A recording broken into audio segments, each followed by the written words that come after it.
Te están dando $300,000 estadounidenses y lo único que hagas es que nunca hables públicamente de tu experiencia en Nickelodeon, específicamente a todo lo relacionado con el creador. En el año 2007 se estrenó una serie que marcaría un antes y un después. Una serie en la que un grupo de amigos crea, de modo accidental, un web show que no tarda en viralizarse, lo que literalmente les cambia la vida. Hablamos, claro, de iCarly. Tal fue el éxito del programa que en 2021 se anunció un esperado regreso de la ficción, lo que hizo que un séquito de nostálgicos y fieles seguidores festejaran a lo grande. Pero faltaría uno de los ejes del espectáculo: la rebelde, carismática, graciosa y holgazana Sam Paquette. Janet McCurdy, la actriz encargada de interpretar a Sam, ya había renunciado públicamente a la televisión. ¿Pero a qué se debió esta joven renuncia a las pantallas? ¿A qué se debió que decidiera alejarse de todo? La vida de McCarthy cambió radicalmente cuando su madre murió en 2013. Por esa época, McCarthy decidió editar un libro autobiográfico llamado I'm Glad Mammon. De ella, en el mismo, la joven contó los abusos que recibió por parte de una oscura persona de la producción de iCarly, a quien se refirió como el creador. Janet McCurdy nunca dijo a quién se refería cuando hablaba del creador, pero las especulaciones no se hicieron esperar. McCurdy aseguró que fueron muchísimas las ocasiones en las que el hombre mayor de edad y en una clara situación de privilegio y poder, ejerció diferentes tipos de violencia contra ella, desde hostigarla para que tomara alcohol, diciéndole que otros jóvenes de su edad lo hacían, hasta extorsionarla de modo constante, remarcándole que él le estaba dando la chance de estar en un lugar en el que todas las chicas de su edad querrían estar. Con el tiempo, Janet había ido normalizando las actitudes del creador, que llegaba a hacerle masajes aún sin su consentimiento.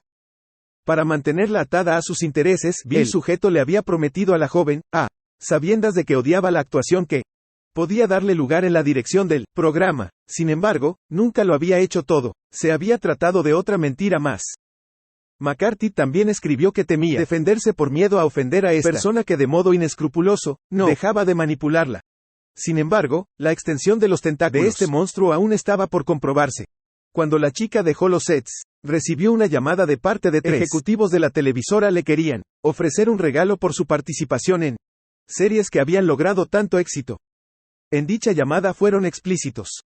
Te están dando $300,000 estadounidenses y lo único que hagas es que nunca hables públicamente de tu experiencia en Nickelodeon, específicamente a todo lo relacionado con el creador. La oferta fue percibida por McCarthy como una ofensa. Ese dinero no era un regalo, no era dinero gratis, era dinero que cubiertamente estaba tratando de comprar su silencio. ¿Por qué deseaba con tanto fervor Nickelodeon preservar al creador? Bueno, la respuesta es sencilla. Nickelodeon le debía al creador mucho de lo que habían conseguido en los últimos años.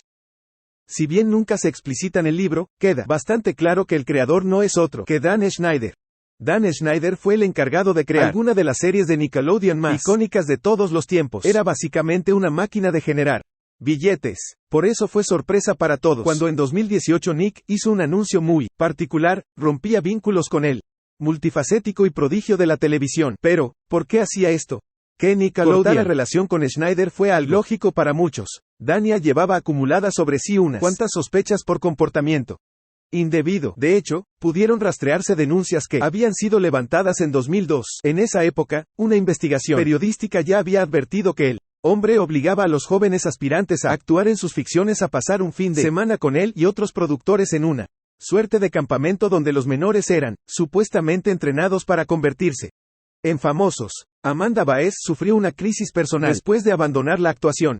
Había tocado el pináculo del éxito. Se había hecho famosa por participar en películas como Una chica en apuros se dice de mí y Lo que una chica quiere, y en programas de televisión como El Show Amanda de en 2013. Lejos de mostrarse sonriente, la ex actriz abrió un hilo en Twitter en el que acusó a Dan Schneider de haber abusado de ella, pero no se le dio continuidad a sus declaraciones. Sin embargo, después comenzó a circular en redes sociales en donde se ve el magnate del entretenimiento con la chica en un jacuzzi. Además, se viralizó el rumor de que Schneider había embarazado a Vince y, posteriormente, la habría obligado a abortar, y lo de Amanda fue apenas la punta del iceberg. Jamie Lynn Spears fue un icono de Nickelodeon cuando era pequeña. La hermana de Britney Spears protagonizó la serie Zoey 101 y se convirtió en una de las actrices juveniles más cotizadas de aquellos tiempos. Sin embargo, su carrera tuvo pausada cuando a los 16 años quedó embarazada de su primera hija, Maddie Bryan Aldridge. Casey Aldridge, el joven con el que el artista sostenía una relación, fue presentado como el padre de la criatura.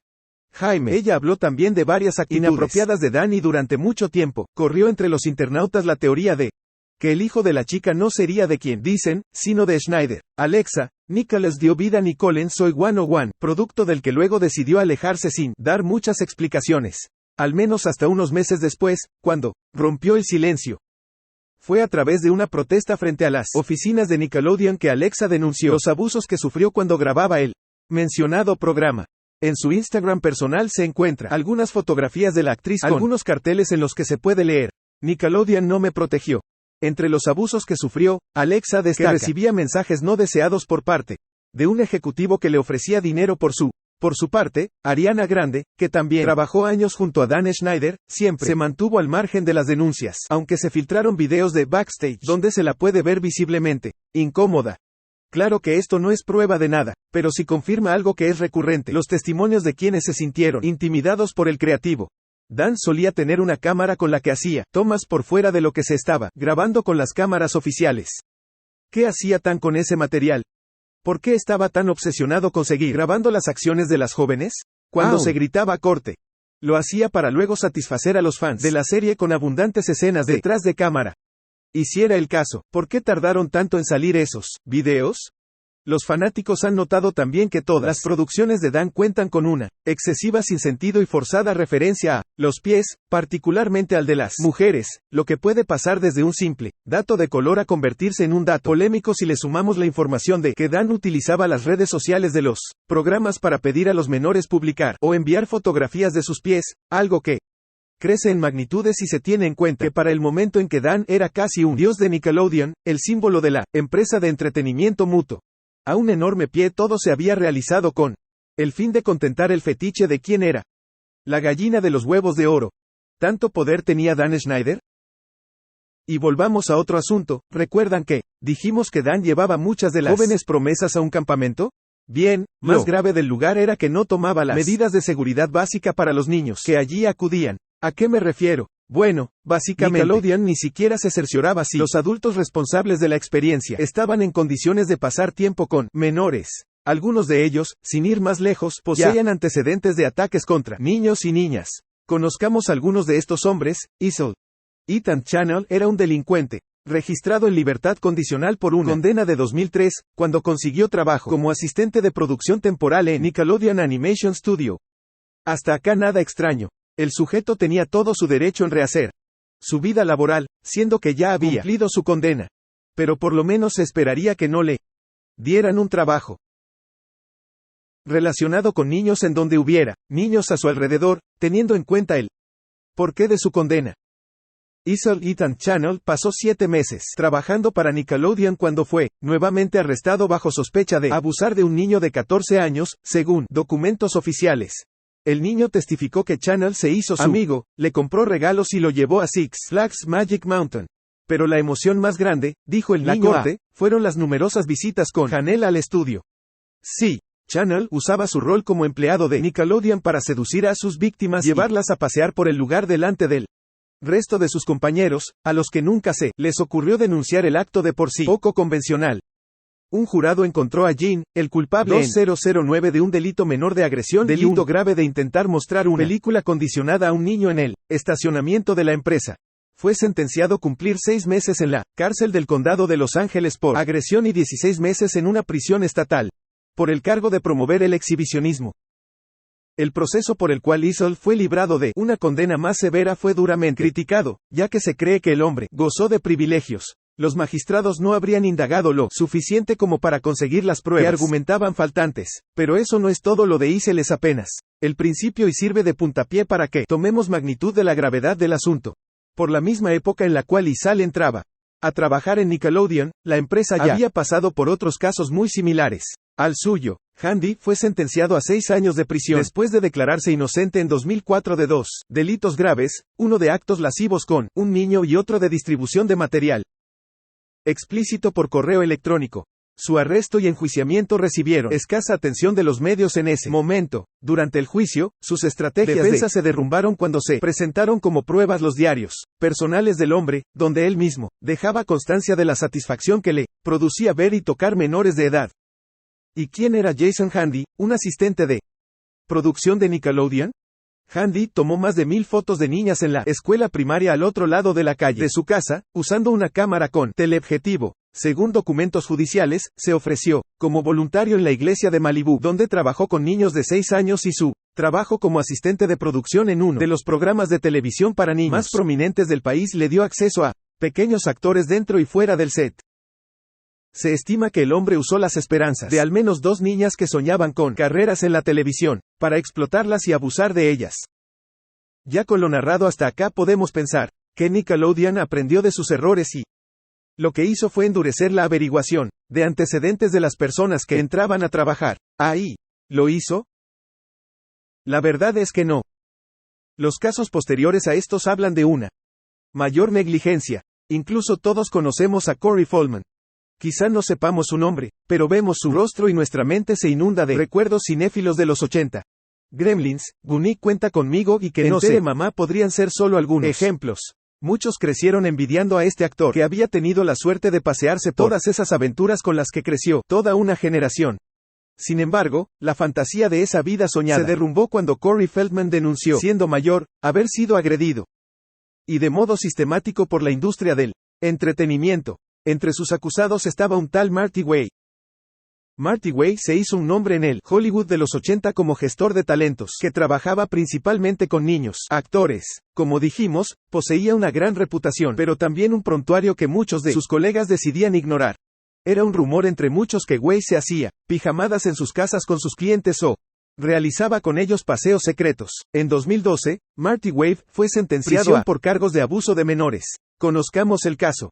Un joven llamado Jancy afirmó que Weiss lo había agredido cuando tenía 11 años. Sus padres habían contratado a Weiss para ayudar a impulsar al chico en la industria de la música. Jancy reveló que el abuso había comenzado poco después de que Weiss lo tomara bajo su protección. Había utilizado la intimidación y la amenaza para evitar que hablara. Amenazó con arruinar su carrera y lo convenció de que tales actos eran bastante comunes en la industria. Cuando Jancy, de 18 años, se dio cuenta que también había otras víctimas, se enfrentó a Weiss en su apartamento. En 2012 grabó la conversación y esto es lo que la policía usó para construir un caso contra el administrador de talentos. Después del informe presentado por Jancy, la policía arrestó a Weiss y su hogar fue revisado para recolectar cualquier evidencia que lo incriminara, pero no se encontró nada. Después de 6 meses en la cárcel, Weiss fue puesto en libertad por buen comportamiento. Y lo obligaron a firmar el registro de delincuentes. Sus clientes solían conseguir importantes papeles en los proyectos de canales de televisión. ¿Y quién solía trabajar a menudo con sus contactos? Sí, Nickelodeon. Buena suerte, Charlie, iCarly, Jill y los Muppets se encuentran entre los varios programas de televisión que han empleado los clientes de Weiss. ¿Ustedes que creen Nickelodeon trabajaba con Weiss porque no sabía la clase de persona que era? ¿O se debe a que en esa época este tipo de cuestiones se pasaban por alto? Por último, para remarcar la cercanía de estos sujetos con Dan Schneider, vale aclarar que incluso uno de ellos trabajaba con él y en el mismo proyecto cuando fue encarcelado. Hablamos del tristemente célebre Brian Peck. Peck es un habitón en las convenciones de terror y fantasía por sus papeles en películas de culto como el Return of the Living Dead y por haber participado en X-Men. Sin embargo, no muchos son los que saben que Brian Peck es mucho más que una cara reconocible en film de esos géneros, sino que es entrenador de actuación y diálogo de Hollywood, especializado en niños que desean entrar en la industria. Y si hablamos de cosas que la gente no sabe de Peck, hay que mencionar que no son muchos los que están al tanto de que Peck es un delincuente infantil. La investigación sobre PS comenzó en 2003 tras una denuncia. PS fue declarado culpable de 2 de 11 cargos en octubre de 2004 y sentenciado a 16 meses de cárcel. Pero tras cumplir su condena regresó a Hollywood y reanudó su trabajo con niños. Uno de los coordinadores de los ya comentados campamentos de Schneider no era otro que PS. ¿Es lógico que una persona con estos antecedentes ocupara su lugar? Claramente no, y más si se tiene en cuenta que PS terminaría abusando de una de las celebridades ligadas a Dan Schneider. On set The Dark Side of Kids TV. Devela que Drake Bell, entonces actor de Amanda Show, fue víctima de las manipulaciones de PS. El hombre lo había instado para romper lazos con sus padres para así poder tener cada vez más control sobre su persona. Bell recuerda cómo cuando tenía 15 años se había quedado a dormir en la casa del sujeto para despertar en mitad de la noche con la respiración del otro sobre su cuello. En ese segundo descubrió que estaban abusando de él. El joven quedó helado, en shock, sin saber qué hacer ni cómo reaccionar. No sabía cómo salir de la situación. Según su testimonio, tras lo sucedido llamó a su mamá para que fuera a recogerlo, pero no dejó de ir a la casa de Peck porque no quería responder a la pregunta de por qué ella no quería hacerlo. Además, señaló que su abusador se disculpó y le dijo que nunca más iba a volver a repetirse esta situación. Pero las cosas solo empeoraron. El infierno terminó para Drake cuando en una ocasión ignoró las llamadas de Brian Peck, a tal grado que éste lo llamó a la casa de su entonces novia. La madre de la chica atendió y al notar que era un hombre mayor, el que estaba al lado lo escarmentó para que dejara de acosar a Drake. Este simple gesto animó al joven para poder denunciar a su victimario. Sin embargo, pese al respaldo de más de 40 personas reconocidas en la industria de Hollywood, un juez dio una sentencia de solo 16 meses de prisión a Brian Peck. Más adelante, el propio Bell lidió con su propia condena. Es que en 2021 fue sentenciado a 2 años de libertad condicional y 200 horas de servicio comunitario tras mantener una dudosa relación por mensajes de texto con una menor.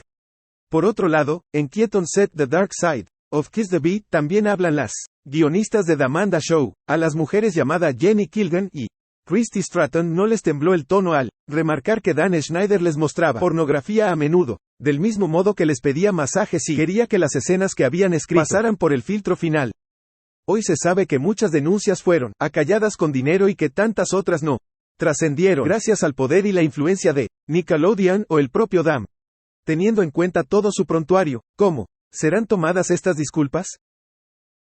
¿Puede recibir un perdón público alguien como Dan Schneider? Y además de esto, ¿no sería hora de que Nickelodeon hiciera un mea culpa por todo lo que sucedió detrás de escena en sus estudios? No lo sabemos.